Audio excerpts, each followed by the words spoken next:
So we're here working on this current apartment. It's 3 bedrooms, 1 bath. And I just got a call from a lady who is selling a 13-unit mixed-use commercial building.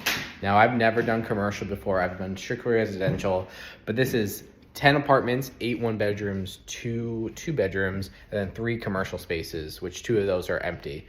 So we're gonna go walk that property today and see what it entails. I've been looking to go from multifamily, like small multifamily, into larger commercial units.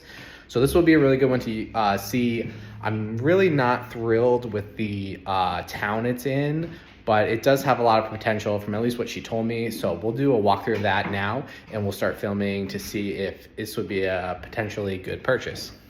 13 units, 3 commercial fronts, 10 residential apartments. Only one of those commercial fronts are currently rented to a hairdresser. This building is absolutely huge. It's right on a main street. So we're going to dive right in and look at this. This is technically a storefront right here being used for storage. It's hard to imagine what that could be at this point. This is another of the empty units. Now this one is actually pretty nice. They vaulted the ceilings down, so you can kind of see, like, this building's probably 100 years old, so you can look up there and see what's going on. But this would be great for probably like a laundromat or something along that lines. I was trying to imagine what this could be down the road. None of the units have in washer and dryer in their unit, so putting a laundromat on the first floor would make a lot of sense, as they would be very beneficial to the current tenants. Then we went down into the basement. I mean, this is a building's probably 100 years old. So you can see that stacked stone foundation. It is full of junk. It's half concrete, half dirt, but it's a good size. I mean, it would just be for storage, basically, of random things. So I'm not too really worried about what it looks down here, other than that the foundation is good. You can see they replaced a lot of the sewer already, which is a plus. There was just so much in this building to look at. It was almost overwhelming. But in order to get this building, what we'd be using is a commercial loan, 20% down, and it'd be looking at a DSCR loan, which is your debt service cover ratio. So what's nice about this compared to what a standard residential loan would be looking at is they will take the income from this property and use that to qualify you for the loan. So even if you're not a really high earner, but this building is currently bringing in about $6,000 a month, that will go towards that. And as long as that covers the mortgage, the insurance, the taxes, and any other bills you have for the building, the bank is most likely going to approve this. So again, we're back up into this unit where it has a little built-in bathroom, and this storefront goes all the way to the back and actually has a bay door in the back for unloading, which is a nice plus for any business. It's just amazing how old this was. This roof above needs to be replaced as well. We'll look at that a little bit later, but there's a lot of water damage on it. I mean, it's just drop ceiling, so it's not like the end of the world. It's an easy replacement. It's just time. So there's so much space back here for storage, and you could roll those back doors up and just back a truck right into here.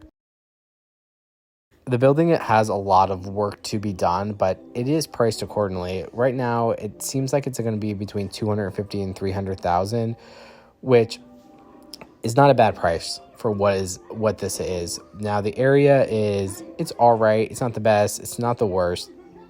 We'd probably call it like a C. So this is one of the units that is empty. It is 2 bedrooms, and it needs a full remodel. What we normally do for units like this is do carpet on the floor, because you're going to have the tenants below. You want to keep that sound down. We come through and we paint everything. We clean it up. The ceiling and stuff in this unit isn't too bad, but we're going to have to rip out the kitchen and the bathroom. So there is a substantial amount of work here to be done. The heating system is also just like one radiator on the wall. So we're going to have to kind of like figure out exactly what's going on in that. Now, that would be stuff that we'll look deeper into during our due diligence time. But right now, we're just trying to see if this is a good value and if we should get this under contract. In the kitchen and the bathrooms, we use more of an LVP, a luxurious vinyl plank, because that is waterproof. It also really looks a lot nicer and higher end. So this unit has a lot of potential and would definitely rent for, I believe all utilities are included. So this would rent between $1,000 and $1,200 a month as a 2-bedroom unit, which is a good deal for this area, and it would be a good return on the building for the price that we're looking at. So what we'd like to do is, again, we will be using a commercial loan, 20% down.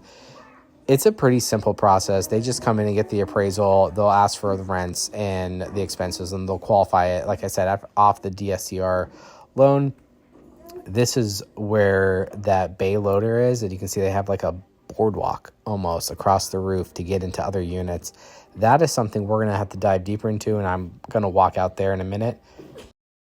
But this building so far has a lot of potential, so I'm actually liking what I'm seeing. Now, the other thing is, obviously 20% down is not the ideal thing to do here. So what I will probably do is, I've been remodeling several other buildings, and through the COVID time as well, those buildings have gained a lot of equity. So I use the same bank. It's a credit union that I've been dealing with for the past 7 years, and they'll let me take a second loan out on one of those properties after I get that appraised in order to cover the down payment for this building. Now, this is the flat roof that needs to be replaced.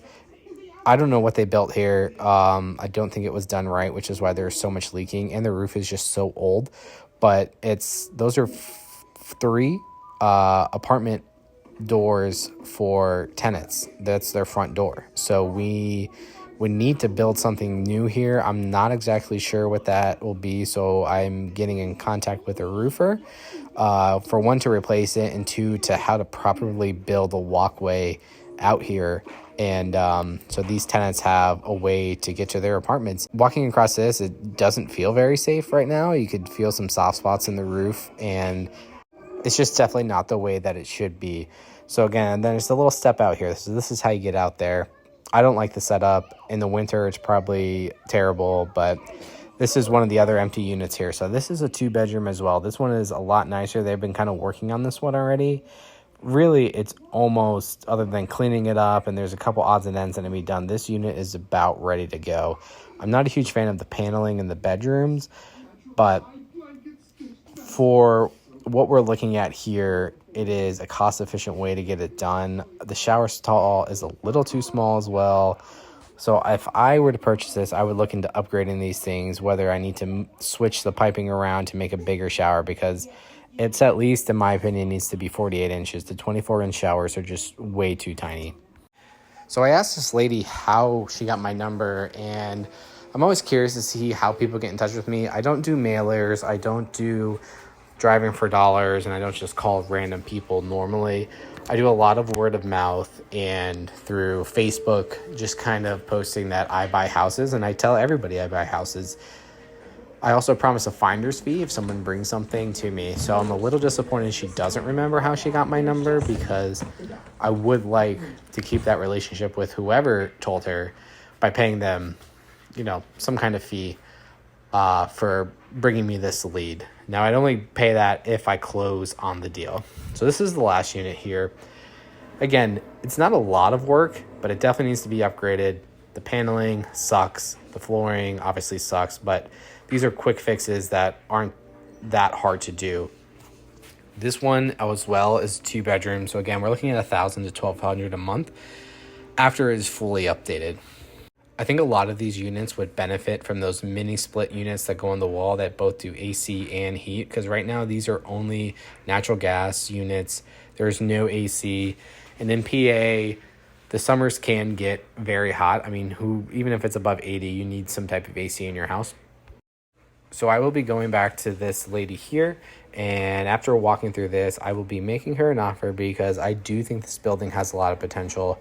It's going to need a good bit of work over time, but in the end, I think the returns on this would be well worth my time. She's also looking to sell right away, so hopefully this will be a quick transaction. Ideally, I'd like to at least get it under contract so I can start due diligence. Then we can do a more in-depth walkthrough and see the units that are